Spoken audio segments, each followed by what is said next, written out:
ಎಲ್ಲರಿಗೂ ನಮಸ್ಕಾರ. ಇವತ್ತು ಬಸವ ಜಯಂತಿಯ ಪ್ರಯುಕ್ತ ಒಂದು ಲೈವ್ ಬರುವ ಕಾರ್ಯಕ್ರಮವನ್ನ ಹಮ್ಮಿಕೊಂಡಿದ್ವಿ. ಅಜ್ಜರ ಹತ್ರ ಬಂದು ಕೇಳಿದ್ವಿ. ಅವರು ತುಂಬಾ ಹೃದಯ ಖುಷಿಯಿಂದಾನೇ ಒಪ್ಕೊಂಡ್ರು. ಬಸವನವ್ರ ಬಗ್ಗೆ ಕೆಲವೊಂದಿಷ್ಟು ಮಾತುಗಳನ್ನ ಇವತ್ತು ಹಂಚ್ಕೋಬೇಕಂತ ಅನ್ಕೊಂಡಿದೀವಿ. ಎಲ್ರಿಗೂ ಕೂಡ ಬಸವ ಜಯಂತಿಯ ಹಾರ್ದಿಕ ಶುಭಾಶಯಗಳು.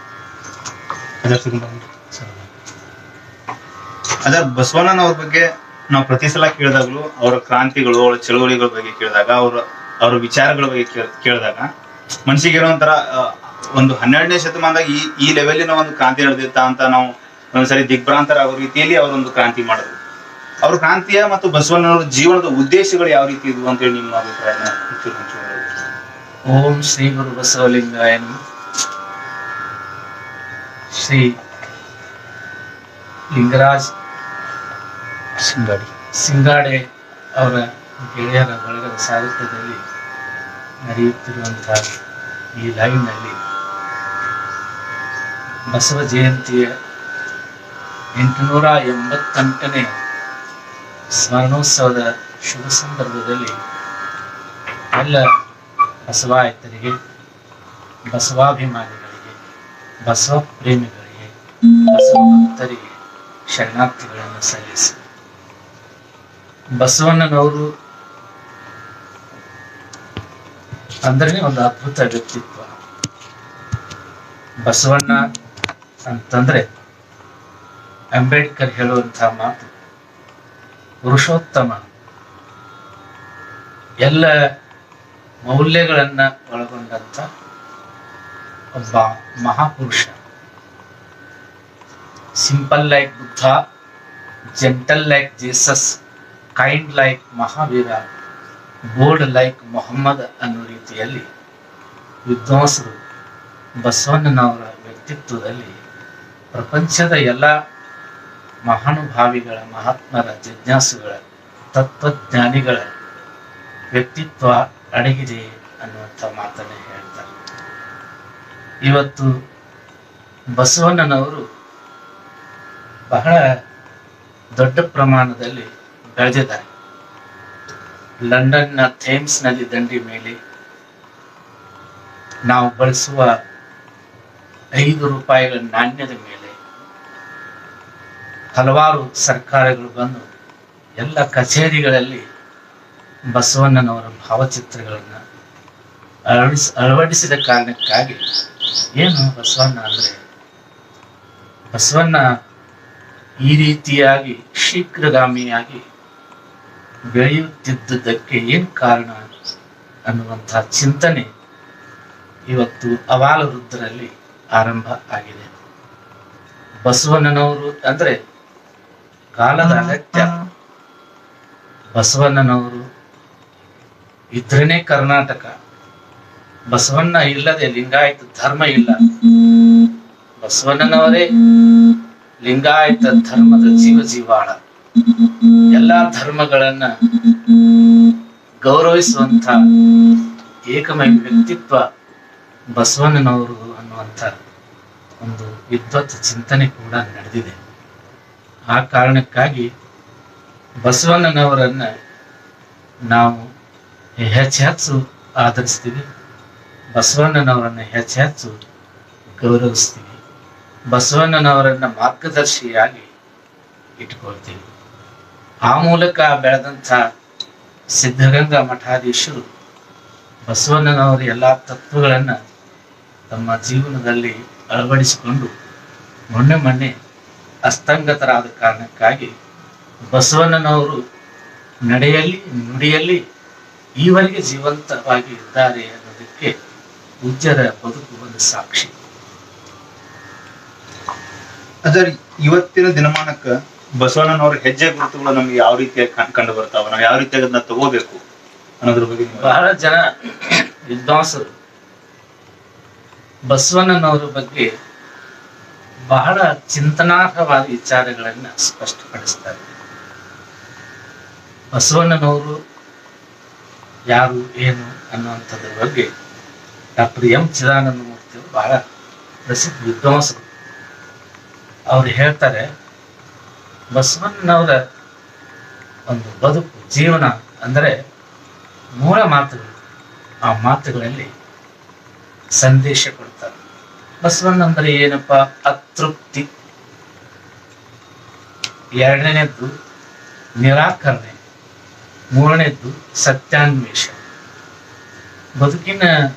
ಅವರ ಬದುಕಿನ ಘಟನೆಗಳನ್ನ ನಾವು ಆಲೋಚನೆ ಮಾಡ್ತಾ ಹೋದಂಗೆ ಅವರು ಬಸವನ ಬಾಗೇವಾಡಿಯನ್ನು ಬಿಡ್ತಾರೆ, ಹುಟ್ಟಿದ ಊರನ್ನು ಬಿಡ್ತಾರೆ, ತಂದೆ ತಾಯಿಯನ್ನು ಬಿಡ್ತಾರೆ, ಆಮೇಲೆ ಕೂಡಲ ಸಂಗಮಕ್ಕೆ ಹೋಗ್ತಾರೆ. ಕೂಡಲ ಸಂಗಮದಲ್ಲಿ ಎಲ್ಲಾ ಶಾಸ್ತ್ರಗಳನ್ನು ಓದ್ತಾರೆ, ಆ ಶಾಸ್ತ್ರಗಳನ್ನು ಪ್ರಶ್ನೆ ಮಾಡ್ತಾರೆ. ಆ ಕೂಡಲ ಸಂಗಮವನ್ನು ಬಿಡುವಂತ ಪ್ರಸಂಗ ಬರ್ತದೆ. ನಂತರ ಕಲ್ಯಾಣ ಪಟ್ಟಣಕ್ಕೆ ಹೋಗ್ತಾರೆ, ಅನುಭವ ಮಂಟಪ ಕಟ್ತಾರೆ, ಅಲ್ಲಿ ಸಚಿವರಾಗ್ತಾರೆ, ಹಲವಾರು ಸಿದ್ಧಾಂತಗಳನ್ನು ಪ್ರತಿಪಾದನೆ ಮಾಡ್ತಾರೆ. ಅವರ ಕ್ರಾಂತಿ ಅದು ಆಗಿನ ಜನರಿಗೆ ಅದನ್ನು ಅರಗಿಸಿಕೊಳ್ಳಲಿಕ್ಕೆ ಸಾಧ್ಯವಾಗಲಿಲ್ಲವೋ ಅಥವಾ ಪ್ರಕೃತಿಯ ನಿರ್ಣಯ ಆಗಿತ್ತು. ಆ ಕಲ್ಯಾಣವನ್ನು ಬಿಟ್ಟು ಮತ್ತೆ ಪುನಃ ಕೂಡಲ ಸಂಗಮಕ್ಕೆ ಬಂದು ಐಕ್ಯ ಆಗ್ತಾರೆ. ಇದು ಅತೃಪ್ತಿಗೆ ಕಾರಣ. ಯಾವ ಸಿದ್ಧಾಂತವನ್ನಾಗಲಿ ವಿಚಾರವನ್ನು ಆಗಲಿ ಸಹಜವಾಗಿ ಮನದಟ್ಟಾಗುವವರೆಗೆ ಅವರು ನಮ್ಗೆ ಗೊತ್ತಿರಲಿಲ್ಲ. 2ನೇದ್ದು ನಿರಾಕರಣೆ. ಈ ಶಾಸ್ತ್ರಗಳಲ್ಲಿ ಜೀವಂತಿಕೆಯನ್ನ ಹುಡುಕ್ಲಿಕ್ಕೆ ಹೋಗ್ತಾರೆ. ಹಲವಾರು ಸಾರಿ ವೈಜ್ಞಾನಿಕ ಪ್ರಯೋಗಗಳವು. ಶಾಸ್ತ್ರವನ್ನ ಪರೀಕ್ಷೆ ಮಾಡ್ತಾರೆ ಮೊದಲು. ಆ ಶಾಸ್ತ್ರಗಳಲ್ಲಿ ಅದರಲ್ಲಿ ಯಾವುದು ಸತ್ವ ಯಾವುದು ನಿಸ್ಸತ್ವ ಅಂಶಗಳಿದೆ ಆ ವಿಷಯವನ್ನ ಪ್ರಶ್ನೆ ಮಾಡ್ತಾರೆ. ಹಲವಾರು ವ್ಯತ್ಯಾಸಗಳಿರ್ತವೆ ಶಾಸ್ತ್ರಗಳಲ್ಲಿ. ಬೇರೆ ಬೇರೆ ಜನರಿಗೆ ಬೇರೆ ಬೇರೆ ಸ್ವಾತಂತ್ರ್ಯಗಳು ಇರ್ತವೆ.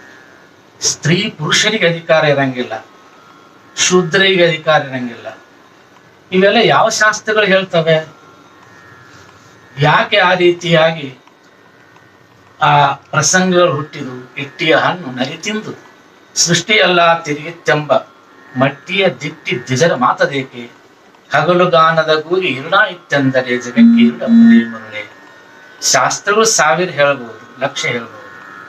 ಶಾಸ್ತ್ರಗಳ ಬೆನ್ನೆ ಹಾಕತ್ತೀರಿ, ಅನುಭವ ಪ್ರಮಾಣ ಅದೆಲ್ಲ. ನಮ್ಮ ಕಣ್ಣುಗಳು ಏನು ನಂಬುತ್ತಾವ ಅದನ್ನ ಹೇಳ್ರಿ, ನಮ್ಮ ಅನುಭವಕ್ಕೆ ಏನು ಬರ್ತಾವ ಅವನ್ನ ಹೇಳ್ರಿ. ಅನುಭವ ಪ್ರಮಾಣಕ್ಕಿಂತ ದೊಡ್ಡ ಪ್ರಮಾಣ ಜಗತ್ತಿನಲ್ಲಿ ಇಲ್ಲ ಅನ್ನೋ ವಾದ ಬಸವಣ್ಣ. ಮೊದಲನೇದ್ದು ನಿರಾಕರಣೆ, ನಂತರ ಅನ್ವೇಷಣೆ ಕೂಡ. 2ನೇದ್ದು ನಿರಾಕರಣೆ, 3ನೇದ್ದೇ ಅನ್ವೇಷಣೆ. ಪ್ರತಿಯೊಂದರಲ್ಲಿನೂ ಅನ್ವೇಷಣೆ ಶುರು ಮಾಡ್ತಾರೆ. ಜಗದಗಲ, ಮುಗಿಲಗಲ, ಮಿಗೆಯಗಲ. ಅವರು ಕಾಣಲಾರದ ದೇವರನ್ನ ಪೂಜಿಸಂಗಿಲ್ಲ. ಅವರ ಕಾಲಕ್ಕೆ ಇಷ್ಟಲಿಂಗ ವೈಜ್ಞಾನಿಕ ಪರಿಕಲ್ಪನೆ ಅಂತೈತಿ. ಎನ್ನ ಕರಸ್ಥಳಕ್ಕೆ ಬಂದು ಚುಳಕಾದಿರಯ್ಯ. ಇವತ್ತು ಓದುವಂತಹ ವಿದ್ಯಾರ್ಥಿಗಳು ಎಲ್ಲಿದ್ದಾನೆ ದೇವರು ಅಂದ್ರೆ ಜಗದಗಲ, ಮುಗಿಲಗಲ, ಮಿಗೆಯಗಲ, ನಮ್ಮಗಲ, ನಿಮ್ಮಗಲ, ಪಾತಾಳದಿಂದ ತತ್ತ ಬ್ರಹ್ಮಾಂಡದಿಂದಿತ್ತ ನಿಮ್ಮ ಶ್ರೀಚರಣ ಎನ್ನ ಕರಸ್ಥಳಕ್ಕೆ ಬಂದು ಚುಳಕಾದಿರಯ್ಯ ಅಂತ ಹೇಳ್ತಾರೆ. ಅಂದ್ರೆ ನಿರಾಕಾರ ಪರಮಾತ್ಮನನ್ನು ಸಾಕಾರ ಪರಮಾತ್ಮನನ್ನು ಹೇಳುವಂತ ಒಂದು ಸಿದ್ಧಾಂತ ಏನಿದೆ ಬಸವಣ್ಣನವರು. ಅದರ ಮೊದಲನೇದ್ದು ಅವ್ರ ಬದುಕಿನಲ್ಲಿ ಅತೃಪ್ತಿ, 2ನೇದ್ದೇ ನಿರಾಕರಣೆ, 3ನೇದ್ದೇ ಅನ್ವೇಷಣೆ. ಆ ಅನ್ವೇಷಣೆಯಿಂದ ಇವತ್ತಿಗೂ ನಾವು ಅವರನ್ನ ಪಾಲಿಸ್ತೀವಿ. ಕಳಬೇಡ, ಕೊಲಬೇಡ, ಹುಸಿಯನ್ನು ನುಡಿಯಲು ಬೇಡ, ಅನ್ಯರಿಗೆ ಅಸಹ್ಯ ಪಡಬೇಡ, ತನ್ನ ಬಣ್ಣಿಸಬೇಡ, ಇದಿರು ಹಳೆಯಲು ಬೇಡ, ಇದೇ ಅಂತರಂಗ ಶುದ್ಧಿ, ಇದೇ ಬಹಿರಂಗ ಶುದ್ಧಿ. ನಮ್ಮ ಕೂಡಲ ಸಂಗಮ ದೈವರನ್ನು ಒಲಿಸುವ ಪರಿ ಇದಾನೆ. ಬಹಳ ದೊಡ್ಡ ದೊಡ್ಡ ತಪಸ್ ಮಾಡ್ರಿ, ಆಮೇಲೆ ಯಾಗ ಮಾಡ್ರಿ, ಈಗ ಮಾಡ್ರಿ ಅಂತ ಅನ್ನಂಗಿಲ್ಲ. ಯಾಗಗಳು ಮಾಡ ಅಂತ ಹೇಳಂಗಿಲ್ಲ. ಆ ಕಾರಣಕ್ಕೆ ಬಸವಣ್ಣನವರ ಬದುಕನೇ ಅತ್ಯಂತ ನಮ್ಮ ಬದುಕಿಗೆ ಹತ್ತಿರ ಇರುವಂತ ಒಂದು ಬದುಕು. ಜಗಜ್ಯೋತಿ ಬಸವಣ್ಣನವರ ಅನುಯಾಯಿಗಳಾಗಿ ಎಷ್ಟೋ ಮಠಗಳು ಬಂದು ನಮ್ಗೆ ಶಿಕ್ಷಣವನ್ನು ಕೊಡ್ತಾ ಇದಾವ, ದಾಸೋಹವನ್ನ ಕೊಡ್ತಾ ಇದಾವ. ಎಲ್ಲಾ ರೀತಿ ಒಳಗೆ ಈಗಿನ ಜನರೇಷನ್ಗ ಒಂದು ಮೌಲ್ಯಾಧಾರಿತವಾದಂತಹ ವಿಷಯಗಳನ್ನ ತಿಳಿಸ್ಕೊಡ್ತಿದಾವ. ಇದರ ಬಗ್ಗೆ ಅವರ ಸಾಹಿತ್ಯದ ಬಗ್ಗೆ ಹಾನಗಲ್ಲ ಶಿವಕುಮಾರ ಸ್ವಾಮಿಗಳವರ ಅಭಿಪ್ರಾಯ ಯಾವ ರೀತಿ ಇತ್ತು ಅನ್ನೋದ್ರ ಬಗ್ಗೆ ನಿಮ್ಮ ಅಭಿಪ್ರಾಯ? ಬಹಳ ಜನರಲ್ಲಿ ಅಭಿಪ್ರಾಯ ಏನದೆ ಅಂದ್ರೆ ಹಾನಗಲ್ ಕುಮಾರ ಮಹಾಸ್ವಾಮಿಗಳು ವಚನ ಸಾಹಿತ್ಯದ ವಿರೋಧಿಗಳಿದ್ದರು.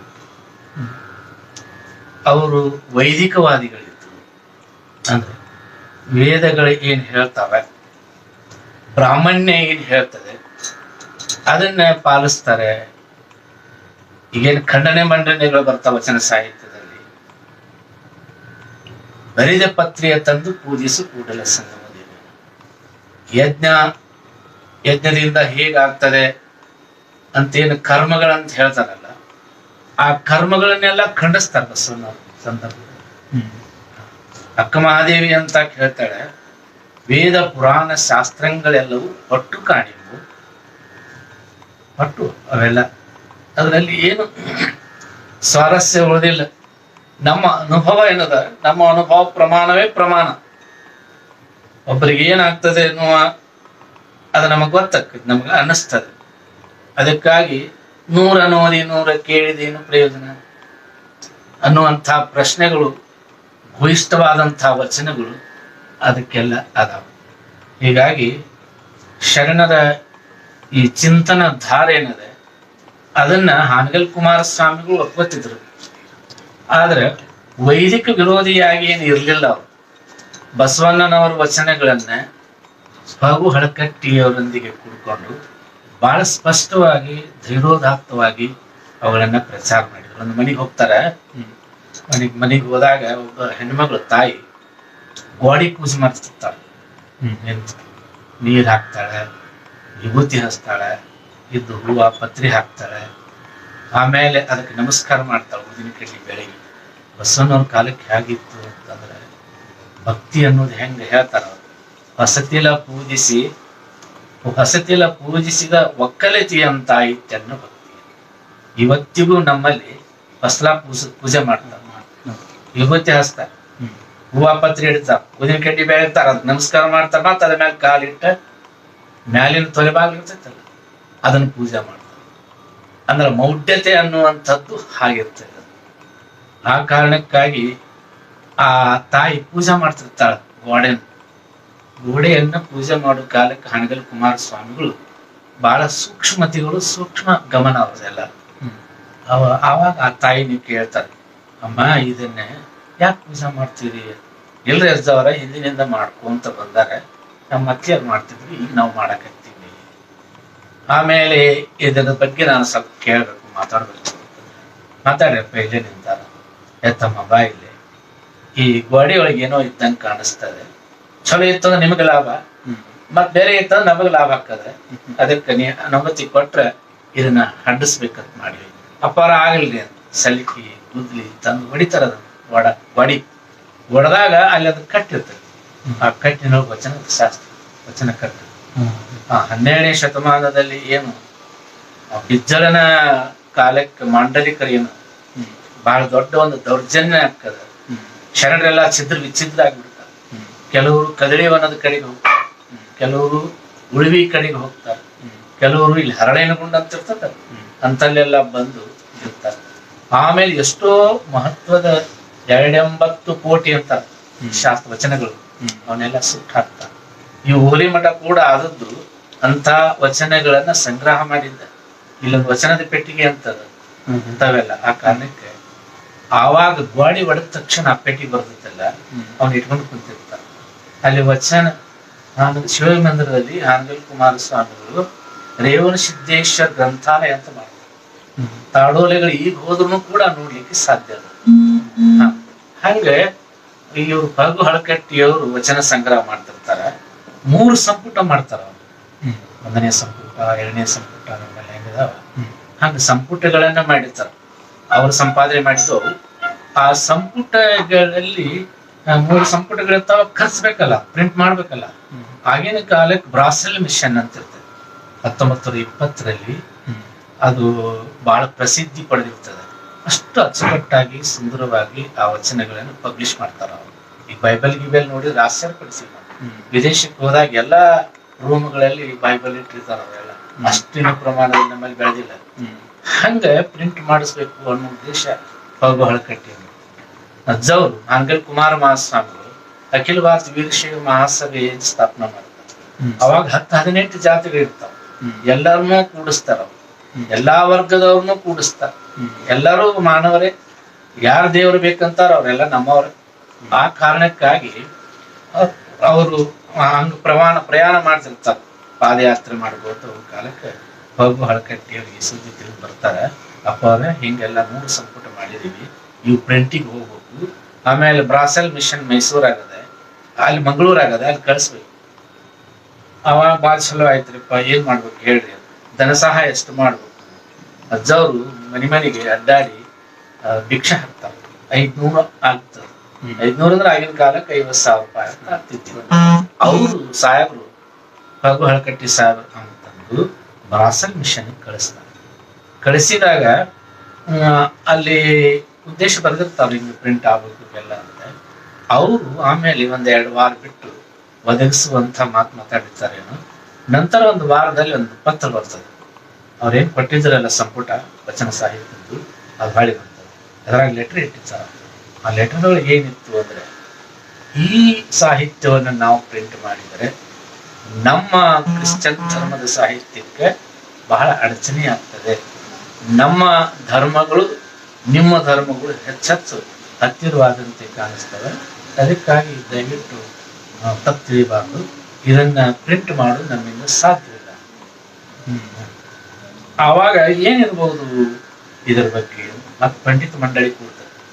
ಪ್ರೊಫೆಸರ್ AS ಕೃಷ್ಣಶಾಸ್ತ್ರಿಗಳು ಅಂತ ಕನ್ನಡ ಸಾಹಿತ್ಯದಲ್ಲಿ ಬಹಳ ದೊಡ್ಡ ಬಲ್ಲಿದ್ರು. ಅವರು ತಮ್ಮ ಪಾಂಡಿತ್ಯ ಬಳಗ ಕೂಡಿಸ್ಕೊಂಡು ವಚನ ಸಾಹಿತ್ಯದಲ್ಲಿ ವಿಶೇಷ ಅನ್ನುವಂಥದ್ದು ಏನಿರ್ಬೇಕು. ಯಾಕಂದ್ರೆ ಯುರೋಪ್ ಕಂಟ್ರಿ ಅಂತ ಅವ್ರು ಇದನ್ನ ಮೆಚ್ಕೊಂತಾರ, ಹೊಗಳ್ತಾರ. ಅಂದ್ರೆ ಅವರಲ್ಲಿ ಇರುವಂತದ್ದು ಈ ವಚನ ಸಾಹಿತ್ಯದಲ್ಲಿ ಅದೇ ಅಂದ್ರೆ ಏನಂತದ್ದು ವಿಶೇಷ ಇರಬಹುದು. ಇದಕ್ಕೆ ಅವ್ರು ಹೇಳ್ತಾರ, ವಚನ ಸಾಹಿತ್ಯನೂ ಮುಂದಿತ್ತವಾಗ, ರಾಮಾಯಣ ಸಾಹಿತ್ಯವೂ ಇತ್ತು, ನಂತರ ಮಹಾಭಾರತ ಸಾಹಿತ್ಯವೂ ಇತ್ತು. ಅದರಲ್ಲಿ ವಿಶ್ಲೇಷಣೆ ಮಾಡಿ ಏನ್ ಅವ್ರ ಅಭಿಪ್ರಾಯ ತೆಗಿತಾರಂದ್ರೆ, ರಾಮಾಯಣ ಸಾಹಿತ್ಯದಲ್ಲಿ ಮೌಲ್ಯಗಳನ್ನು ಹುಡುಕ್ಬೇಕಾಗಿತ್ತು. ಯಾವ ಮೌಲ್ಯಗಳು? ರಾಮ ಅಂತಂದ್ರೆ ಪಿತೃ ಪರಿಪಾಲಕ. ಸೀತೆ ಅಂದ್ರೆ ರಾಮ್ ಜಹಾ ಹೈ ವಹಾ ಆರಾಮ್ ಹೈ. ಜಹಾ ರಾಮ್ ಹೈ ವಹಾ ಆರಾಮ್ ಹೈ. ಬೇಡ, ಯಾಕೆ ಇಲ್ಲೇ ಇದು ವನವಾಸ ಬಹಳ ಕೆಟ್ಟದ್ದು ಅಂತ ಹೇಳ್ತಾರೆ ಎಲ್ಲ. ಜಹಾ ರಾಮ್ ಹೈ ವಹಾ ಆರಾಮ್ ಹೈ ಅಂತ ಹೇಳ್ತಾರೆ. ಅವಾಗ ಭರತನ ಬಗ್ಗೆ ರಾಮ ಹೇಳ್ತಾನೆ ಎಷ್ಟು ಚಂದ. ಭರತ ಬಹಿ ಕಪಿಸೆ ಹಮ್ ಪುರನ ಹಮ ನಾಯಿ ಅಂತ. ಭರತ ಅಂದ್ರೆ ಎಷ್ಟು ದೊಡ್ಡವನು ಅಂದ್ರೆ, ಹುಡುಕಾಡಿದ ಪ್ರಪಂಚದಲ್ಲಿ ಸಾಧ್ವಿಗಳು ಸಿಗ್ತಾರೆ ಸೀತೆ ಅಂತ. ಆದ್ರೆ ಭರತ ಭ್ರಾತ ತಮ್ಮ, ಭರತನಂತ ಲಕ್ಷ್ಮಣನಂತ ತಮ್ಮಂದಿರು ಸೋದರ ಸಿಗಂಗಿಲ್ಲ. ಅನ್ನ ಕಾಡಿಗೆ ಹೋದ್ರು ಆಗಿರ್ತೈತಿ ಎಲ್ಲ. ರಾಮ ಬಿಡಬೇಕಾಗಿರ್ತೈತಿ ರಾಜ್ಯ. ನಂತರ ದುಃಖಿತ ಆಗ್ಬಿಡ್ತಾನ ದಶರಥ. ಅದ್ರಾಗ ಸುಮಂತ ಅಂತ ಇವನ್ ಇರ್ತಾನ, ರಥದ ಏನೋ ಹೆಸರು ಸುಮಂತನೇ ಇರ್ಬೇಕು. ಆ ರಥ ಸಾರಥಿ ಅವನು ಹೊಡಿಯವನು. ರಾಮನಿಗೆ ಹೇಳ್ತಾನ, ಬಿಸಿ ರಕ್ತ ಎಲ್ಲಿಟ್ಟಿ ಬುದ್ಧಿ ನೀನು, ಹೋಗಿ ನಿಮ್ಮ ಅಪ್ಪನ ಸತ್ತ ಗಣ್ಣ ಇರ್ತಾನೆ, ವಿನಂತಿ ಮಾಡ್ಕೊಳಿಕೈತಾನ, ಮರಳಿ ರಾಜ್ಯಕ್ಕೆ ಬಾ ಅಂತ ಹೇಳ್ತಾನ. ದಯವಿಟ್ಟು ನಡಿ, ನಿನ್ ಗೊತ್ತಾಗುದಿಲ್ಲ ಅಂತ ಹೇಳ್ತಾನ ಸಾರಥಿ. ಆವಾಗ ರಾಮ್ ಹೇಳ್ತಾನ, ಮೊದಲೇನಿದ್ದಲ್ಲ ಆರ್ಡರ್ ಮಾಡಿದವನು, ಆಜ್ಞೆ ಕೊಟ್ಟವನು ಅರಣ್ಯಕ್ಕೆ ಹೋಗಂತ. ಆವಾಗ ಅವನು ದಶರಥ ಮಹಾರಾಜ, ಈಗೇನು ನನ್ನ ಕರೀಲಿಕ್ಕೆ ಬಂದ ಬಾ ಅಂತ ಹೇಳ್ತಾನ. ಅವನು ಹಡದಪ್ಪ ತಂದೆ ಅವನು. ಆ ಕಾರಣಕ್ಕಾಗಿ ಕರಿತಾನೆ. ಇವು ಮೌಲ್ಯಗಳಿವು. ಈ ಮೌಲ್ಯಗಳು ಬರ್ತಾ ಬರ್ತಾ ಬರ್ತಾ ರಾಮ ಮಹಾಭಾರತಕ್ಕೆ ಬಂದಾಗ ಧರ್ಮರಾಜನ ಕಡೆಯಿಂದ ಉಪದೇಶ ಸುಳ್ಳು ಹೇಳತ್ತ, ಅಶ್ವತ್ಥಾಮೋಹತ ಅಂತ ಹೇಳ್ಬೇಕಾಗ್ತದ. ಆ ನಂತರ ಬಹಳ ಸಣ್ಣ ಧ್ವನಿಯಲ್ಲಿ ಏನಂತಾನು, ಅಶ್ವತ್ಥಾಮೋಹತಃ ಕುಂಜರಹ ಆನೆ ಅಂತ ಹೊಂದಿರ್ತೈತ. ಕೃಷ್ಣನ ದೇವರು, ಆ ದೇವರನ್ನ ಎಲ್ಲರೂ ಮಹಾಭಾರತದಲ್ಲಿ ದುರ್ಯೋಧನ, ದುಶ್ಯಾಸನ, ಕರ್ಣ ಬೈತಾರ, ಮಾಯಾವಿ ಅಂತಾರೆ. ಅವನು ಧರ್ಮವನ್ನ ಸ್ಥಾಪನೆ ಮಾಡ್ಲಿಕ್ಕೆ ಬಂದಂತ ವ್ಯಕ್ತಿ. ಅವನು ಒಂದು ಪಕ್ಷಕ್ಕೆ ಕುಂಡಿಸ್ತಾರ, ಪಾಂಡವ ಪಕ್ಷಿ ಆಗ್ಬಿಡ್ತಾನೆ. ಆಮೇಲೆ ದ್ರೌಪದಿ ಅಂತಾಗಿ ಕೃಷ್ಣನಿಗೆ ಶಾಪ ಕೊಡ್ತಾರ. ಕೃಷ್ಣ ಹೇಳ್ತಾನೆ, ಧರ್ಮಾಧರ್ಮ ಚರ್ಚೆ ನಡೀತಿದ್ದ. ಏನ ಅಧರ್ಮ ಅನ್ನೋದು ಹುಡ್ತು, ಎಲ್ಲಿ ಪಾಪ ಅನ್ನೋದು ಹುಡ್ತು, ಎಲ್ಲಿ ಕ್ರೌರ್ಯ ಅನ್ನೋದು ಹುಡ್ತು, ನಿನ್ನ ಮಕ್ಕಳಿಂದನ ರಾಜರಿಂದನೇ ಹುಡ್ತು. ತಪ್ಪು ಯಾರ್ದು? ತಾಯಿ ಕೊಡ್ಬೇಕು ಸಂಸ್ಕಾರ ಆದಾಗಿ. ಬರೇ ನೀನು ಪತಿ ಧರ್ಮ ಅಂದಿ, ಒಂದು ಸಾರಿ ಆದ್ರೂ ಪುತ್ರ ಧರ್ಮ ಅಂದಿ, ಒಂದು ಸಾರಿ ಆದ್ರೂ ನಿನ್ನ ಮಕ್ಕಳ ಬಗ್ಗೆ ನೀನು ಚಿಂತನೆ ಮಾಡಿದಿ, ಅವ್ರಿಗೆ ಉತ್ತಮ ಸಂಸ್ಕಾರ ಕೊಟ್ಟಿ, ತಪ್ಪ ಯಾರ್ದು ನಿಂದನೆ. ಇಂಥ ಮೌಲ್ಯಗಳು ಅಪಮೌಲ್ಯಗಳು ಚರ್ಚೆ ಬರ್ತದೆ ಸಾಹಿತ್ಯದಲ್ಲಿ, ವಚನ ಸಾಹಿತ್ಯದಲ್ಲಿ. ಅಲ್ಲಿ ಎಲ್ಲರೂ ಪ್ರಭುತ್ವನೇ, ಲಡಪದಪ್ಪ, ಡೋರಕಕ್ಕಿ, ಮಡಿವಾಳ ಮಾಚಯ್ಯ, ಅಂಬಿಗ ಚೌಡಯ್ಯ, ಸತ್ಯಕ್ಕ, ನೀಲಾಂಬಿಕೆ, ಗಂಗಾಂಬಿಕೆ, ಅಕ್ಕ ಮಹಾದೇವಿ, ಇವರೆಲ್ಲ. ಸರ್, ಇದು ಹರಳಯ್ಯ ಮತ್ತು ಬಸವಣ್ಣನವರು ನಡ್ಬರ್ಕ್ ಒಂದು ಸನ್ನಿವೇಶ ನಡೆದಿದ್ದಲ್ಲ, ಅವರು ತೊಡೆಯ ಚರ್ಮದಿಂದ ಚಪ್ಪಲಿ ಮಾಡಿಕೊಡ್ತಾರೆ, ಶರಣಾರ್ಥಿ ಒಂದು ಒಂದೇ ಒಂದು ಈಗಲೂ ಅದ.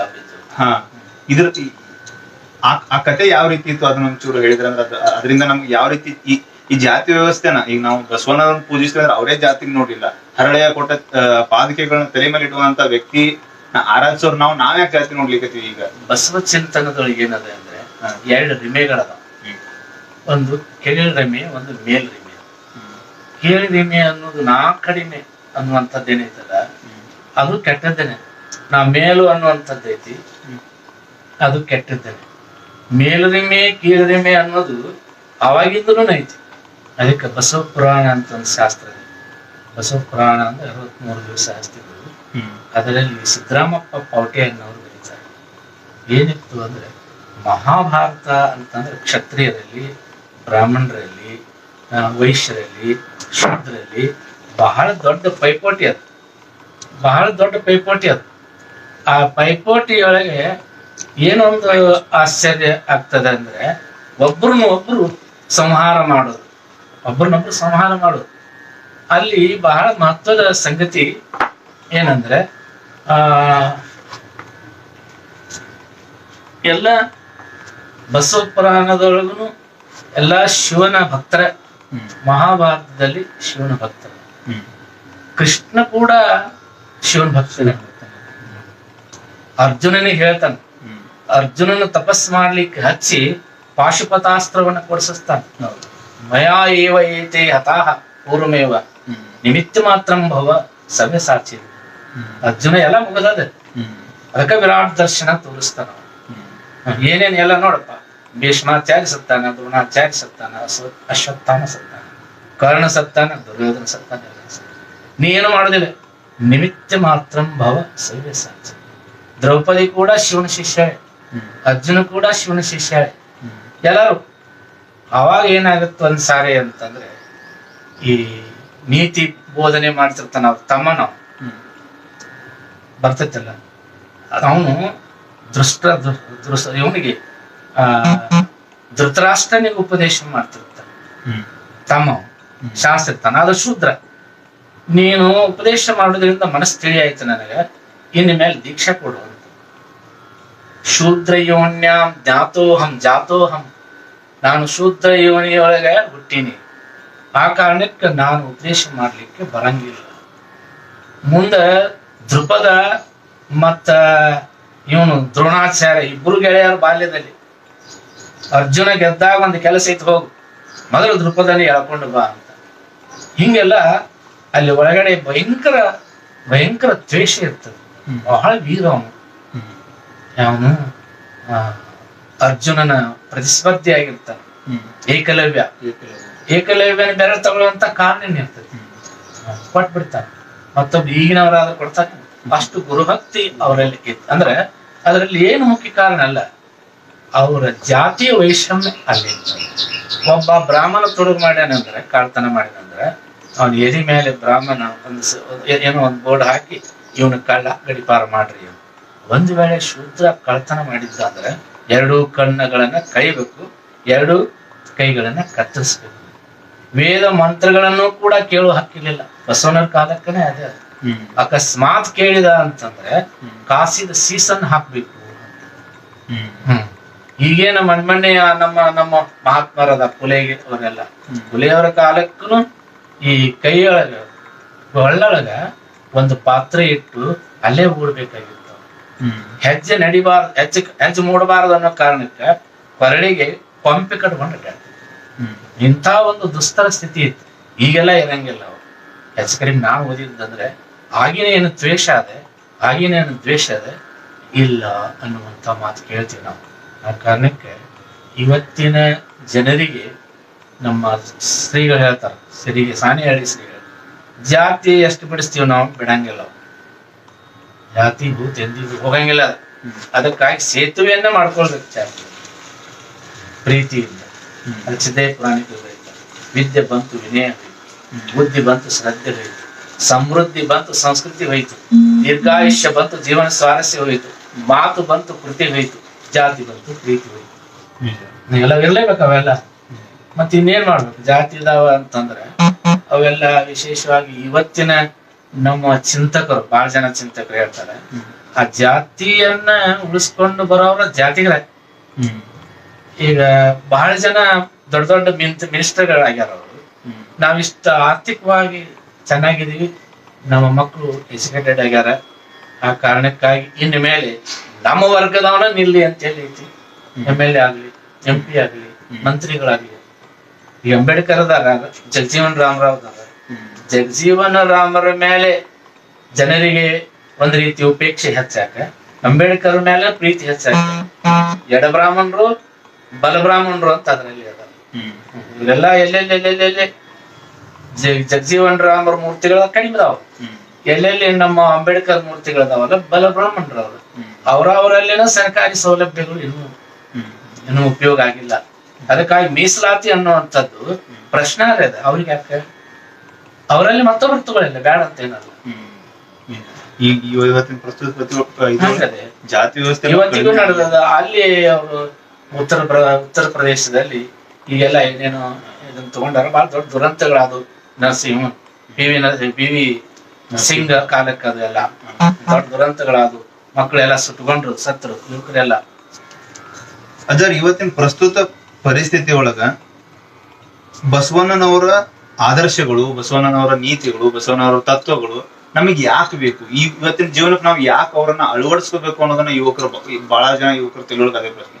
ಬಸವಣ್ಣನವರನ್ನ, ಈಗ ಬಸವಣ್ಣನವರ ಮೂರ್ತಿಯನ್ನ ನಾವು ಥೇಮ್ಸ್ ನದಿ ದಂಡೆ ಒಳಗೆ ಕಾಣ್ತೀವಿ. ಲಂಡನ್ ನಲ್ಲಿ ಅವ್ರನ್ನ ಪ್ರತಿಷ್ಠಾಪನೆ ಮಾಡಿ ಎಷ್ಟೋ ಜನ ಅವ್ರನ್ನ ಆರಾಧಿಸ್ತಾರೆ. ನಾವೀಗ ಅವ್ರ ತತ್ವಗಳನ್ನ ಯಾವ ರೀತಿ ಅಳವಡಿಸ್ಕೋಬೇಕು, ಅಳವಡಿಸ್ಕೊಳ್ಳೋದಾದ್ರೆ ಯಾಕೆ ಅಳವಡಿಸ್ಕೋಬೇಕು ಅನ್ನೋದ್ರ ಬಗ್ಗೆ ಯುವಕರಿಗೆ ಒಂದು ಕಿವಿ ಮಾತು. ಬಸವಣ್ಣನವರ ಅಂದ್ರನೆ ಒಂದು ರೀತಿ ಸಮಾನತೆ ಸಾರಿದಂತ. ಅವ್ರನ್ನ ಬರೀ ನಾವು ಪೂಜಾರಿಗಳಂತ ಭಾವಿಸಬಾರ್ದು. ಅವರ ಮೂರ್ತಿ ಸ್ಥಾಪನೆ ಮಾಡಿದ ಕಾರಣಕ್ಕಾಗಿ ಅವರು ಪೂಜಾರರು ಅಂತ ಏನೂ ಅಲ್ಲ, ತತ್ವ ಬಸವ ತತ್ವ ಅಂತ ಅದಕ್ಕೆ ಅನ್ನೋದು. ಅದಕ್ಕೆ ನಮ್ಮಲ್ಲಿ ಸಿರಿಗೇರಿ ಶ್ರೀಗಳು ಶಿವಕುಮಾರ ಸ್ವಾಮಿಗಳಂತ ಬಹಳ ದೊಡ್ಡ ಒಂದು ವರ್ಗ, ಸಾಧು ಜನಾಂಗ ಅಂತಾರೆ. ಅಲ್ಲಿ ಅಷ್ಟೇ ಎಜುಕೇಟೆಡ್ ಜನ ಅದಾರೆ. ಯಾವುದೇ ಒಬ್ಬ ವ್ಯಕ್ತಿಯನ್ನ ಪ್ರಶ್ನೆ ಮಾಡಿದ್ರೆ ಯಾವ ರೀತಿ ನೀವು ಡೆವಲಪ್ಮೆಂಟ್ ಆದ್ರ ಬದುಕಿನಲ್ಲಿ ಅಂತಂದ್ರೆ ಅವ್ರು ಹೇಳ್ತಾರ. ಎಲ್ಲ ನಮ್ಮ ಮಠ ಐತಲ್ಲ, ಬೃಹನ್ ಮಠ ಅಂತ, ಸಿರಿಗೇರಿ ಮಠ ಅಂತ. ಈಗಲೂ ಇದ್ದವರು ಈ ದೊಡ್ಡ ವಿಜ್ಞಾನಿಗಳದಾರ. ಅವರು ಗಣಕಾಷ್ಟಾಧ್ಯಾಯಿ ಅಂತ ಈ ಪಾಣಿನಿ ಸೂತ್ರದ ಮೇಲೆ ಸಂಶೋಧನೆ ಮಾಡಿದ್ರು ಅವರು. ಅವರಲ್ಲಿ ಕೋರ್ಟ್ ನಡೀತಿ, ಯಾವ ಮಠದೊಳಗೂ ಇಲ್ಲ. ಈಗೇನು ಹೈಕೋರ್ಟ್ ಸುಪ್ರೀಂ ಕೋರ್ಟ್ ನಡೀತಾವಲ್ಲ, ಆ ಮಠದೊಳಗೆ ಅವರೇ ಜಡ್ಜ್, ಸ್ವಾಮೀಜಿ ಅವರ ಜಜ್ಮೆಂಟ್ ಕೊಡ್ತಾರೆ. ಅವ್ರ ಏನ್ ಪ್ರೀತಿ ಅವರು ಜನರನ್ನ ಅವ್ರು ಬೆಳೆಸ್ಯಾರ, ಜನರು ಆ ಮಠ ಬೆಳೆಸ್ಯಾರ. ಅದಕ್ಕೆ ಅವ್ರ ಗುರುಗಳು ಹೇಳ್ತಾರೆ, ಮೊದಲನೇದ್ದು ಹೊಟ್ಟೆ, ಎರಡನೇದ್ದು ನೆತ್ತಿ, ಮೂರನೇದ್ದು ಬಟ್ಟೆ. ಬಟ್ಟೆ ನೆತ್ತಿನ ಬಟ್ಟೆನ ಎಲ್ಲ. ಹೊಟ್ಟೆ ಬಹಳ ಮುಖ್ಯ. ಎಲ್ಲಾರು ಹೊಟ್ಟೆ ತುಂಬಬೇಕು. ಎಲ್ಲಾರ ಹೊಟ್ಟೆಯಲ್ಲಿ ತುಂಬ್ತಾವ ದೇಶದಲ್ಲಿ. ತುಂಬಿದ್ದು ಎಷ್ಟು ಕಷ್ಟ ಜನ, ಹಸಿವನ್ ಎಷ್ಟು ಕೆಟ್ಟ. ಹಸಿವು ಎಂಬುದು ಹೆಬ್ಬಾವು ಅಂತಾರೆ ಶರಣರು. ಅದು ಇನ್ನೂ ಹೆಬ್ಬಾವಾಗಿ ಏನು ಅದೇ. ಎಲ್ಲರಿಗೆ ಯಾವ್ದು ಆಹಾರ ಇಲ್ಲಿ ಸಪ್ಲೈ ಇದೆ, ಕಷ್ಟ. ಈಗಂತೂ ಬಹಳ ಕಷ್ಟ ಇದೆ. ಅದಕ್ಕೆ ಮೊದಲು ಹೊಟ್ಟೆ ತುಂಬಬೇಕು. ಎರಡನೇದ್ದು ನೆತ್ತಿ ತುಂಬಬೇಕಾದ್ರೆ ವಿದ್ಯೆ ಬೇಕು. ಹೊಟ್ಟೆ ತುಂಬಿದವ್ರಿಗೆ ಎಲ್ಲರಿಗೆ ಅಲ್ಲಿ ನೆತ್ತಿ ತುಂಬೈತಿ. ಹೊಟ್ಟೆ ತುಂಬಬೇಕು, ನೆತ್ತಿ ತುಂಬಬೇಕು. ಎಲ್ಲಿ ಹೊಟ್ಟೆ ತುಂಬಿದವರಿಗೆಲ್ಲ ಎಲ್ಲಿ ಸೌಕರ್ಯ ಇದಾವ ಓದ್ಬೇಕನ್ನುವಂತ. ಆಮೇಲೆ ರಟ್ಟೆ ಅಂತಂದ್ರೆ ಅದು ಲಿಂಗ ಕಟ್ಟಿದ ಸಂಕೇತ. ಅದು ಅದಕ್ಕೆ ದೇವರ ಸಂಕೇತ. ನಮ್ಮ ಸಿದ್ದೇಶ್ವರ ಸ್ವಾಮಿಗಳು, ಹುಡುಗರು ಮಲ್ಲಿಕಾರ್ಜುನ ಸ್ವಾಮಿಗಳು, ಅವ್ರ ಫೋಟೋದಾಗ ನೋಡಿದ್ರ ಅಂದ್ರ ಲಿಂಗ ಕೈ ಕಟ್ಟಿರ್ತಾರ ಅವ್ರು. ಅಂದ್ರೆ ಕೈ ಕೆಲಸ ಮಾಡುವಂತ ದೇವರ ಸಾಕ್ಷಿಯಾಗಿ ನೋಡಿ ಕೆಲಸ. ಹ್ಮ್ ನಾವು ಕೋರ್ಟ್ನಲ್ಲಿ ಸುಳ್ಳು ಹೇಳ್ತೀವಿ, ಹ್ಮ್ ಆಗ ಹಿಂಗ ಹಿಂಗ. ಆದ್ರೆ ಮನಸ್ಸಾಕ್ಷಿ ಬಸವಣ್ಣನಂತ, ಮನಸ್ಸಾಕ್ಷಿ ನಿಮ್ಮ ಸಾಕ್ಷಿ.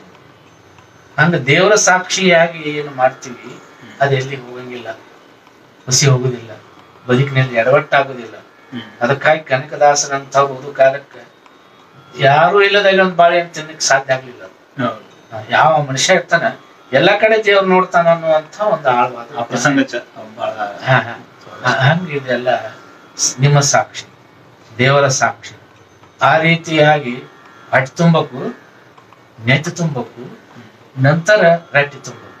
ಕೆಲಸ ಎಲ್ಲರಿಗೂ ಹೇಳಿದವು, ನಿರುದ್ಯೋಗ ಸಮಸ್ಯೆ ಅಷ್ಟೈತವ, ಎಷ್ಟೆಷ್ಟು ಗೌರ್ಮೆಂಟ್ ಮಾಡಿ ಸಮಸ್ಯೆಗಳಿದಾವ, ನಾವು ಮಾಡ್ಕೊಂಡ ಸಮಸ್ಯೆಗಳಿದಾವ. ಹಂಗೆಲ್ಲ ನಮ್ಮವ್ರು ಹೇಳ್ತಾರ. ಈಗ ನಾಸಾ ಐತಲ್ಲ, ನಾಸಾದೊಳಗೆ 3 ಮಂದಿ ಪ್ರತಿಭಾವಂತರು ಯಾರದೇರಿ ಅಂತ ಕೈ ಎತ್ತರಿ ಅಂದ್ರೆ 3 ಜನ ಭಾರತದವರು, ಇಂಡಿಯನ್ಸ್. ಎಲ್ಲಿ ಯಾವ ದೊಡ್ಡ ಆಕ್ಸ್ಫರ್ಡ್ ಅದ, ಆಕ್ಸ್ಫರ್ಡ್ ಅದ, ಕ್ಯಾಂಬ್ರಿಡ್ಜ್ ಅದ, ಅಲ್ಲಿ 3 ಜನ ರ್ಯಾಂಕ್ ಹೋಲ್ಡರ್ನ ನಿಲ್ಲಿಸಿದ್ರೆ 3 ಜನ ಭಾರತದವರು. ಎಷ್ಟೋ ದೊಡ್ಡ ದೊಡ್ಡ ಕಂಪನಿಗಳ ಸಿಇಒಗಳಿಗೆ ಅಂದ್ರೆ ನಮ್ಮ ದೇಶದ ಜನರು ಅಲ್ಲಾಪಾದ್ರು ನಮ್ಮಲ್ಲಿ ಅವಕಾಶ ಇಲ್ಲ, ನಮ್ಮಲ್ಲಿ ಅವ್ರು ಬೆಳೆಸಲಿಕ್ಕೆ ಸಾಧ್ಯ ಆಗಿಲ್ಲ. ಮೊನ್ನೆ ಒಬ್ರು ಟಿವಿ ಒಳಗೆ ಇದ್ರಾಗೆ ಬಿಟ್ಟಿದ್ರು, ನಮ್ಮ ಉಳ್ಳಗವಾಳಿ ಸರ್ ಯಾರೋ ಒಬ್ರು ಪನಟ್ಟಿಯವರು ಈಗಲೂ ಬಿಡ್ತಿರ್ತಾರ. ಅವರು ಈ ಮಾರ್ವಾಡಿ ಜನಾಂಗದ ವಿಸ್ತಾರ ಹೇಳ್ತಿದ್ರು. ಮಾರ್ವಾಡಿ ಜನಾಂಗದೊಳಗೆ ನಮ್ಮಂಗ ಹುಯಿ ಅಂತ ಮದುವೆ ಖರ್ಚು ಮಾಡಂಗಿಲ್ಲ, ಹೂಯಿಸು ಕೂಡಲ ಸಂಗಮ ದೇವನ ಅಂತಾರ ಬಸವಣ್ಣ. ಎಷ್ಟು ಔಚಿತ್ಯ ಅದ ಇವತ್ತಂತ ಹೇಳಿ ಎಲ್ಲಾ ಮೂರ್ತಗಳು ಏನ್ ಮಾಡೋದು, ಮೂರ್ತಗಳು ಏನ್ ಮಾಡೋದು, ಎಲ್ಲಾ ಬಲಗಳಿಗಿಂತ ಬಾಹುಬಲ ಬಾಳ್ದು, ಎಲ್ಲಾ ಬಲಕ್ಕಿಂತ ಆತ್ಮಬಲ ಬಾಳ್ದು. ಜನ ಹಿಂದೆ ಅಂತ ಹೇಳಿ ಜನ ಯಾರು ಮಾಡ್ಯಾರ, ವಿಷಯ ಮಾಡಿದ ಹಿಂದಂತ ಹೇಳಿ ಅವರಲ್ಲಿ ಏನ್ ಮಾಡ್ತಾರೆ ಅಂದ್ರೆ ರಾಜಸ್ಥಾನದೊಳಗೆ ಆ ಯುವಕರು ಯಾರ್ಯಾರು ಎಷ್ಟೆಷ್ಟು ವಯಸ್ಸಿನವ್ರು ಅದಾರ ಅವ್ರನ್ನೆಲ್ಲಾ ಕಾಂಟ್ಯಾಕ್ಟ್ ನಲ್ಲಿ ಇಟ್ಕೊಂಡು ಏಕಾಲಕ್ಕೆ 1000 ಜನ BA MA BSc MCom ಕೂತಾರ. ನಿರುದ್ಯೋಗಿಗಳು ಬಾಳ್ದಾರ, ಹಂಗ ಮಾಡಂಗಿಲ್ಲ. ಅವ್ರು ಓದ್ಸಂಗೇ ಇಲ್ಲ, ಓದಿಸಿದ್ರೆ ನೌಕರಿ ಹಚ್ಚೋ ಜವಾಬ್ದಾರಿ ಮ್ಯಾಲ ಅವ್ರಿಗೆ ಓದಿಸ್ತಾರೆ, ಅವ್ರನ್ನ ಓದಿಸ್ತಾರೆ, ಪ್ರತಿಭಾವಂತರ ಮಾಡಿಸ್ತಾರೆ. ಅವನಿಗೆ ಏನು ತೊಂದರೆಗಳದಾವ ಅಷ್ಟೇ ಅಲ್ಲ, ವೀಕ್ನೆಸ್ ಇದ್ದಾರೆ, ಯಾವ ವಿಟಾಮಿನ್ಸ್ ಮೇಲೆ ವೀಕ್ನೆಸ್ ಇದ್ದಾರೆ ಇಷ್ಟು ಅವ್ರು ನಿಗಾ ಇಡ್ತಾರೆ. ಇವೆಲ್ಲ ಹೊಸ ಸಂದೇಶಗಳಲ್ಲ. ಡಾಕ್ಟರ್ ನರ್ಸನಿಗೆ ಅಂತಿದ್ರು ಇಲ್ಲಿ ಬಿಜಾಪುರದವ್ರು ಇದ್ದಾಗ ಅವ್ರು ಗುಲ್ಬರ್ಗ ಅವಾಗ ಹೇಳ್ತಾರ, ಕೆಲವು ಪಾಲಿಸು ಅದಾವ, ಕೆಲವು ಪಾಲಿಸ್ಲಿಕ್ಕೆ ಸಾಧ್ಯ ಇಲ್ಲ. ಬಸವಣ್ಣ ಅವ್ರ ಏನ್ ಮಾಡಿದ್ರು, ಸೀರೆ ಸೆಳೆದು ಕೊಟ್ಬಿಟ್ರು ಬೇರೆದವ್ರಿಗೆ. ನಮಗಾಗೋದಿಲ್ಲಪ್ಪ, ನಮ್ಮ ಮನೆಯವ್ರ ಸೀರೆ ನಾವು ಕಳ್ಕೊಳವ. ಈ ಕಳಬೇಡ ಕೊಲಬೇಡ ಅಂತ ವಚನನೇ ಐತಿ, ಎಲ್ಲಿ ಸಾಧ್ಯ ಆಕೈತಿ ಅದೆಲ್ಲ. ಕಳಬೇಡ ಕೊಲಬೇಡ ಉಸಿರು ನುಡಿಯಲು ಬೇಡ. ಈ ಮೊಬೈಲ್ ಬಂದ್ಮೇಲೆ ಎಷ್ಟು ಸುಳ್ಳು ಹೇಳಾಕೈತಿ, ಮೊಬೈಲ್ ಬಂದದ ಸುಳ್ಳು ಹೇಳಾಕಂತ ಸದ್ಯ ಬರಾಕ್ತೀವಿ, ಇಲ್ಲೇ ಅದೇನ್ರಿ ಚಾಲು ಮಾಡ್ತೀವಿ. ಅದಕ್ಕಾಗಿ ಎಷ್ಟು ಸಾಧ್ಯ ಆಗತ್ತೆ ದೇವರ ಸಾಕ್ಷಿಯಾಗಿ ಮಾಡೋದು. ಅದಕ್ಕೆ ಶರಣ ಅಂತಂದ್ರೆ ಏನು, ಪ್ರಜ್ಞಾವಂತ. ಆ ಪ್ರಜ್ಞೆ ಅನ್ನುವಂಥದ್ದೇ ಎಲ್ಲದಕ್ಕೂ ಸಂಬಂಧ ಇರ್ತೈತಿ, ಮಾನಸಿಕವಾಗಿ, ಭೌತಿಕವಾಗಿ, ಭಾವನಾತ್ಮಕವಾಗಿ. ಶಿಕ್ಷಣ ಅನ್ನೋದು ಹಂಗೆ ಇರ್ತೈತಿ. ಪಾಲಕರು, ಬಾಲಕರು, ಶಿಕ್ಷಕರು ಕ್ವಾಂಟಿ ಅದ. ಮೊದಲು ಅವ್ನು ತುಂಬ್ಕೊಂಡ ಕೊಡ ಶಿಕ್ಷಕ, ಪಾಲಕರಂದ್ರೆ ಮಗನ ಕಳಿಸಿರ್ತಾರ ತಮ್ಮ ಜವಾಬ್ದಾರಿ ಬಿಟ್ಟು ಎಲ್ಲ ಶಿಕ್ಷಕನ ಕೈಯಾಗಿ. 3-4 ಉದ್ದೇಶಗಳು ಅಲ್ಲಿ ಅದ. ಅದಕ್ಕೆ ಸನ್ಮುಖಿ ಶಿಕ್ಷಣ ಅಂತ. ದೈಹಿಕವಾಗಿ, ಮಾನಸಿಕವಾಗಿ, ಭಾವನಾತ್ಮಕವಾಗಿ, ಆಧ್ಯಾತ್ಮಿಕವಾಗಿ, ಶೈಕ್ಷಣಿಕವಾಗಿ, ನೈತಿಕವಾಗಿ, ಹಿಂಗ 6 ಮುಖಗಳಲ್ಲಿ ನಮ್ಮ ಯುವಕರು ತಯಾರಾಗ. ಈಗ ಶಿಕ್ಷಣ ಅನ್ನೋದು ಇವ್ ಎಲ್ಲಾನು ಬಿಟ್ಟು ಬರೀ ಆರ್ಥಿಕವಾಗಿ ತಯಾರಾಗೋ ಸಲುವಾಗಿ ಮಾಡುವಂತ ಒಂದು ಹಂಗೆಲ್ಲ ಮತ್ತೆ ಎಲ್ಲಾರು ಮಾಡಂಗಿಲ್ಲ. ಈಗ ಎಷ್ಟ್ ಕಲ್ತಾರ, ಸುಧಾಮೂರ್ತಿ ಅವ್ರ ಅದಾರ, ಹೌದಿಲ್ಲ?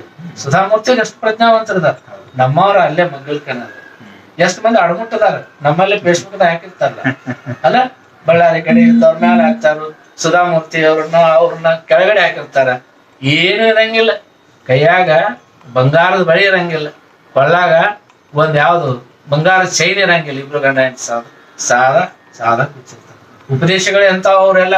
ಈಗ ನಿನ್ನೆ ಮೊನ್ನೆ ಬಂದವ್ರ ಗುಡ್ಡ ಪಡ್ಡ ಆಡಿ ದೊಡ್ಡವ್ರ ಆದವ್ರ, ಎಲ್ಲೆಲ್ಲಿ ಹೋಗಿ ಬಂದ್ರೆಲ್ಲ, ಹೌದಿಲ್ಲ? ಅದಕ್ಕಾಗಿ ಮನುಷ್ಯನ ತಿಳುವಳಿಕೆ ಏನದೆ ಅದು ಬಹಳ ಆ ಕಾಲಕ್ಕೆ ನಿಂತು ಪ್ರಜ್ಞಾವರ್ಗ ಪ್ರಜ್ಞಾಪೂರ್ವಕ ವರ್ಗ, ಮೌಢ್ಯ ವರ್ಗ. ಮೌಢ್ಯದ ಜನರನ್ನು ಎಂದಿಗೂ ಸಾಧ್ಯ ಇಲ್ಲ ತಿದ್ದಲಿಕ್ಕೆ. ಆಗಿನ ಕಾಲಕ್ಕೆ ಹಿಂಗೊಂದು ಗುಂಪು ಮಾಡಿದವ. ಅಕ್ಕಮಹಾದೇವಿ ಅಂತ ಹೆಣ್ಮಗಳಿಗೂ ಪ್ರಜ್ಞಾ ಬಂತ ಅವ ಕಾಲಕ್ಕೆ. ದೇವ್ರ ಬಂದಿವಲ್ಲ ಉಸಿಡ್ಕೊಂಡ್ರೆ ಏನ್ ಕಂಡಿ ಅಂತ ಕೇಳ್ತಾನಲ್ಲ ಪ್ರಭು, ಏನ್ ಕಂಡಿ ಅವಾಗ ಎಲ್ಲ ಮಕ್ಕಳು ಮತ್ತು ಅಕ್ಕ ಮಾದೇವಿ ಮಧ್ಯದ ಸಂಭಾಷಣೆ ಮೊನ್ನೆ ಒಂದು ಪ್ಲೇಗೆ ಹೋದಾಗ ಅಲ್ಲಿ ಪ್ರಶ್ನೆ ಉದ ಮಜದ ಯೌವನ ಹೊಳ್ಕೊಂಡ ಸತಿ ನೀನು ಇತ್ತಲೇಕಿ ಬದಲಿಕ್ಕೆ ಸತಿ ಅಂದರೆ ಮುನಿವರು ನಮ್ಮ ಶರಣರು. ನಿನ್ನ ಪತಿಯ ಪೂರ್ವ ಹೇಳುವುದಾದರೆ ಬಂದು ಕುಳಿರು, ಇಲ್ಲವಾದರೆ ತೊಲಗುತ್ತಾಯೇ ಅಂತಾನಲ್ಲ ಪ್ರಭು.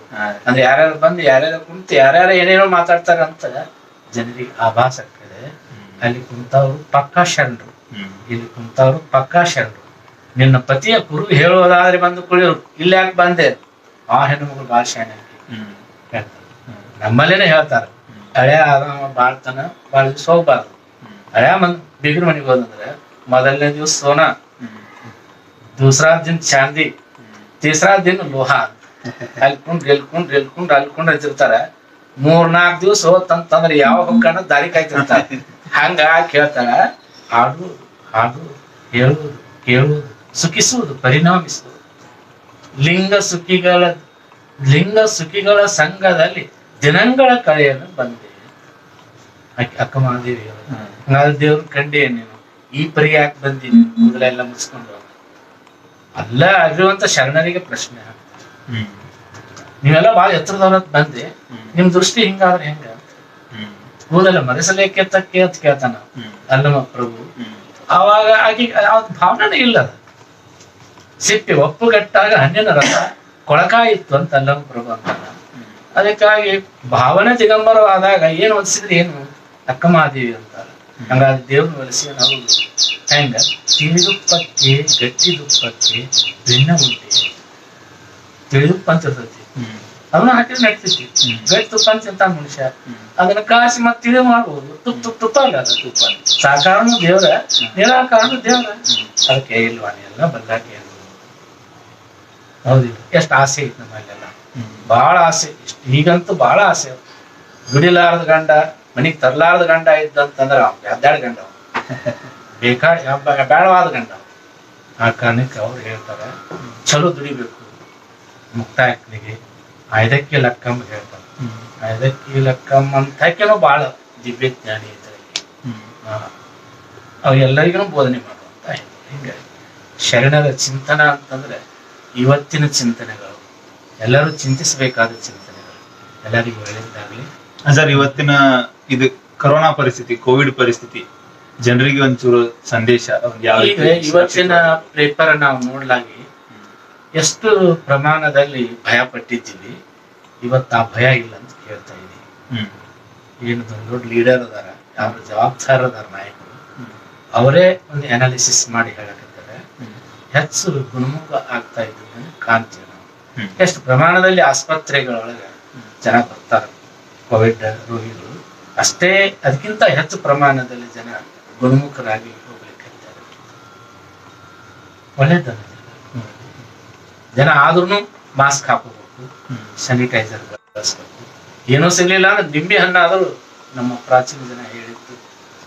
ಯಾವ ಔಷಧಿ ಸಿಗದೆ ಇದು ಪ್ರತಿನಿತ್ಯ ಅರಿಶಿನ ಪುಡಿಯನ್ನಾದ್ರೂ ಎಲ್ಲ ತಗೋಬೇಕು ಅಂತ ಒಂದು ಕಥೆಯನ್ನು ಕೇಳ್ಬಿಟ್ಟಿದೆ ಇದ್ದಾರೆ ಇದ್ರ ಬಗ್ಗೆನೆ. ಹೆಂಗಿತ್ತಂದ್ರ ಇಂದ್ರದೇವ ಮನೆ ಯಾರೋ ಕಳಿಸಿದ್ರು ಹೇಳ್ರಿ ಅಂತ ಹೇಳಿದ್ರು. ಇಂದ್ರದೇವ ಕೆಲವೊಂದಿಷ್ಟು ರೈತರಿಗೆ ಶಾಪ ಕೊಡ್ತಾನಂತೆ. ಶಾಪ ಕೊಟ್ಟು 12 ವರ್ಷದವರೆಗೂ ಇಲ್ಲಿ ಮಳೆ ಆಗಂಗಿಲ್ಲ ಅಂತ ಕೇಳಿದಾಗ ರೈತರೆಲ್ಲಾರು ಕೂಡಿ ಮತ್ ನೀನ್ ಹಿಂಗ್ ಶಾಪ ಕೊಟ್ಬಿಟ್ರೆ ನಾವ್ ಹೆಂಗ್ ಬದುಕಬೇಕು, ಏನಾರ ಪರಿಹಾರನ ಹೇಳ ಅಂತ ಕೇಳ್ತಾರ. ಹಾಗಂತ ಶಿವನ ಹತ್ರ ಡಮರುಗ ಐತಿ. ಯಾವಾಗ ಶಿವ ಡಮರುಗ ಬಾರಿಸ್ತಾನ ಅವತ್ತಿಗೆ ನಿಮ್ ಊರೊಳಗೆ ಮಳೆ ಆಗ್ತತಿ ಅಂತ. ರೈತರೆಲ್ಲರೂ ಕೆಲಸ ಬಿಟ್ಟು ಕೂತು ಬಿಡ್ತಾರಂತೆ. 12 ವರ್ಷ ಏನ್ ಮಳೆನೇ ಆಗಂಗಿಲ್ಲ, ತೆಲ್ನೆ ಕೇಳಿಸ್ಕೋಬೇಡ.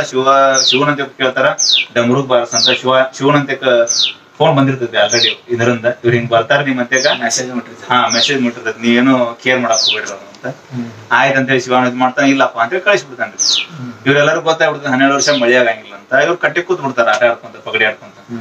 ಒಬ್ಬ ರೈತ ಇರ್ತಾನ ಊರೊಳಗ, ಅವ ಏನ್ ಮಾಡ್ತಿರ್ತಾನ, ದಿನ ಹೋಗೋದು ಹೊಲಕ್ಕ, ಏನ್ ಕೆಲಸಗಳದವ್ ಮಾಡೋದು, ಬಿತ್ತೋದು, ಹರಗೋದು ಎಲ್ಲಾ ಮಾಡ್ತಿರ್ತಾನ, ನೀರ್ ಹಾಯಿಸೋದು.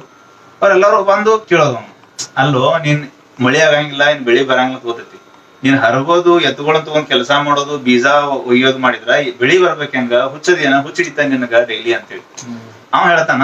ನೋಡ್ರಪ್ಪ 12 ವರ್ಷ ನಾವ್ ಹಂಗೆ ಕುಂತೀವ ಅಂತಂದ್ರ ನಮಗಿದ ಮರ್ತ್ ಬಿಡ್ತೀವಿ ಇದನ್ ಕೆಲಸ, ವ್ಯವಸಾಯ ಮರ್ತ್ ಬಿಡ್ತೀವಿ, ವ್ಯವಸಾಯನ ಮರಿತೀವಿ, ಗೊಬ್ಬರ ಹಾಕೋದ್ ಮರಿತೀವಿ, ಮಿತಿ ಮರಿತೀವಿ ನಾವು. ಪಂಚಾಂಗ ಗಿಂಚಾಂಗ ಅಂತಾರಲ್ಲ, ಆ ಪಂಚಾಂಗದೊಳಗೆ ನೋಡಿದವ್ರು ಅವ್ರು ಸಣ್ಣ ಇರ್ತಾರ. ಅವ್ರ ಯಾವಾಗ ಎಡಿ ಹೊಡಿಬೇಕು, ಯಾವಾಗ ರಾಶಿ ಬರ್ದಿರ್ತಾರ. ಇದನ್ನ ಮರತ್ ಬಿಡ್ತೀವಿ ನಾವ. ಈಗ ನಾವ್ ಬಿಟ್ಟು ಕುಂತ ಹುಚ್ಚರಾಗೋ ಬದ್ಲ ಪ್ರಾಕ್ಟೀಸ್ ಮಾಡ್ಕೋತ ಇರ್ತೀನಿ ಅಂತೇಳಿ ಅವ ಹೇಳ್ತಾನ್ರಿ. ಇದನ್ನ ಕೇಳಿಸ್ಕೊಂಡ ಪಾರ್ವತಿ ಅಂತಾಳ, ಪಾಪ ಬಾಳ ಕಷ್ಟ ಪಡತಾರ. ಮಳಿ ಒಂದು ದಮರುಗ್ ಬಾರಿಸಿ ಮಳಿ ಸುರಿಸಿ ಬಿಡ್ಲಾ ಅಂತ. ಇಲ್ಲ ಇಂದ್ರ ಹೇಳ್ಯಾನ ನನಗ, ನಾನು ಇದನ್ ಮಾಡ್ತೀನಿ, ಅದಕ್ ಬ್ಯಾಡ ಅಂತ ಅಂದ್ಲ. ಪಾರ್ವತಿ ಯೋಚನೆ ಮಾಡಿ ಬಡವರು ಅವ್ರ ಕಷ್ಟಗಳು ನೋಡಕ್ಕಾಗಲಾರ್ದ ಶಿವನಂತ ಇನ್ನೊಂದ್ ಪ್ರಶ್ನೆ ಹೇಳ್ತಾರ, ನೀನ್ 12 ವರ್ಷವರೆಗೂ ಡಮರುಗ್ ಬಾರಿಸ್ಬಿಟ್ಟ, ನೀನು ಮರ್ಕಂದ್ರ ಅದಕ್ಕೆ ಶಿವ ಏನ್ ಮಾಡ್ತಾನ, ಹೌದಲ್ಲ ಪ್ರಾಕ್ಟೀಸ್ ಮಾಡ್ತಾನ ತಡಿ ಅಂತೇಳಿ ಬಾರಿಸ್ತಾನ, ಮಳಿ ಆಗ್ಬಿಡ್ತದಂತ. ಈ ಕಥೆ ಹಂಗ ನಾವು ಒಕ್ಕಲಿಗ ಅದ್ರಾಗ ಹೇಳ್ತಾರ, ಅವ್ರು ಯಾವ್ದೇ ಡ್ಯೂಟಿ ಮಾಡಿದ್ರೆ ನಮ್ ಡ್ಯೂಟಿ ಬಿಡಬಾರ್ದಲ್ಲ.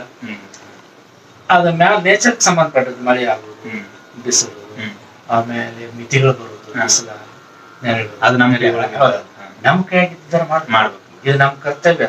ಅದಕ್ಕೆ ಅವ್ನ ರೈತ ಹೇಳ್ತಾನ, ಬಿತ್ತಬೇಕ ನಾವು, ಮಳೆ ಬರ್ಲಿ ಕಾಯಬೇಕ, ಅದಕ್ಕಿಂತ ಪೂರ್ವದಲ್ಲಿ ಹರಗಬೇಕು, ಅದಕ್ಕಿಂತ ಪೂರ್ವದಲ್ಲಿ ಎಲ್ಲ ಬಡ್ಡಿ ಆರಿಸ್ಬೇಕು, ಕುದಾ ಹೊಡಿಬೇಕು, ನೆಗ್ಲ ಹೊಡಿಬೇಕು. ಇದನ್ನ ಒಮ್ಮೆ ಅಕಸ್ಮಾತ್ ಆತಂದ್ರ ಈಗ ಕೊಟ್ಟ ಹಾಳಾಡ್ಸ್ಬೇಕು. ಮಳಿ ಬಂದ ತಕ್ಷಣ ಇವನು ಹೊಲ ಬೆಳಿತೈತಿ, ಉಳ್ದಾರ್ ಕಬ್ಬು ಕೂತಾರಲ್ಲ ಇದಾಗ್ಬಿಡ್ತೈತಿ. ಪ್ರಸಿದ್ಧ ಕಥೆ ಅದ. ಅಂದ್ರೆ ಜೀವ ಪರವಾದ ಕಥೆ, ದೇವ್ರ ಮೇಲೆ ಜಿದ್ದು ಹಾಕಂಗಿಲ್ಲ, ಯಾವಾಗ ಆಗ್ಬಹುದು.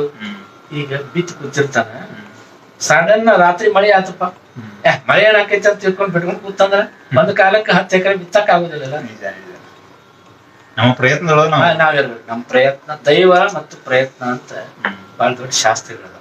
ಅದಕ್ಕಾಗಿ ಪ್ರಯತ್ನ ದೈವದಲ್ಲಿ, ದೈವ ಕಡಿಮೆ, ದೈವ 1%, 99% ಪ್ರಯತ್ನ. ಇಷ್ಟೊತ್ತವರೆಗೂ ಅಜ್ಜಾರ ಜೊತೆ ಕೆಲವೊಂದಿಷ್ಟು ಬಸವಣ್ಣನವ್ರ ಬಗ್ಗೆ ವಿಷಯಗಳನ್ನ ತಿಳ್ಕೊಳ್ಳೋ ಪ್ರಯತ್ನ ಮಾಡಿದ್ವಿ. ನಿಮ್ಗೆಲ್ರಿಗೂ ಇಷ್ಟ ಆಯ್ತು ಅಂತ ಅನ್ಕೋತೀನಿ. ಮತ್ತೊಮ್ಮೆ ಎಲ್ರಿಗೂ ಬಸವೇಶ್ವರ ಜಯಂತಿಯ ಹಾರ್ದಿಕ ಶುಭಾಶಯಗಳು, ಶಿವಾಜಿ ಜಯಂತಿಯ ಶುಭಾಶಯಗಳು ಮತ್ತು ಪರಶುರಾಮರ ಜಯಂತಿಯ ಶುಭಾಶಯಗಳು, ರಂಜಾನ್ ಹಬ್ಬದ ಹಾರ್ದಿಕ ಶುಭಾಶಯಗಳು. ಎಲ್ರಿಗೂ ಒಳ್ಳೇದಾಗ್ಲಿ. ಸರ್ವೇ ಜನ ಸುಖಿನೋ ಭವಂತು. ನಮಸ್ಕಾರ.